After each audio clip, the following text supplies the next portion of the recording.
जामखेड अतिवृष्टीमुळे नुकसान झालेल्या शेतीचे पंचनामे करण्यासाठी शेतात गेलेल्या एका तलाठी कर्मचाऱ्याला आज सर्पदंश झाल्याची दुर्दैवी घटना जामखेड तालुक्यातील धनेगाव परिसरात घडली आहे.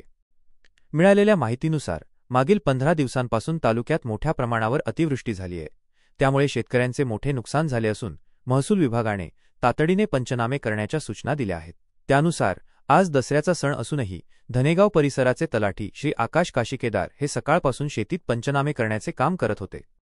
सकाळी 11 वाजताच्या सुमारास नदीच्या कडेने काही शेतकऱ्यांच्या शेताकडे जात असताना गवतात लपलेल्या सापावर त्यांचा पाय पडला आणि सापाने त्यांना दंश केला. सर्पदंश होताच त्यांना तीव्र चक्कर येऊ लागली. ग्रामस्थांनी तातडीने केली मदत. घडल्याची घटना लक्षात येताच त्यांच्यासोबत असलेल्या शेतकरी सुहास काळे, संदीप काळे आणि इतरांनी तातडीने त्यांना शेतातून उचलून जवळील वस्तीवर आणले. पवन काळे, मनोज काळे यांच्यासह इतर ग्रामस्थांनी कोणतीही वेळ न दवडता त्यांना तातडीने जामखेड येथील शिलादीप हॉस्पिटलमध्ये उपचारासाठी दाखल केले.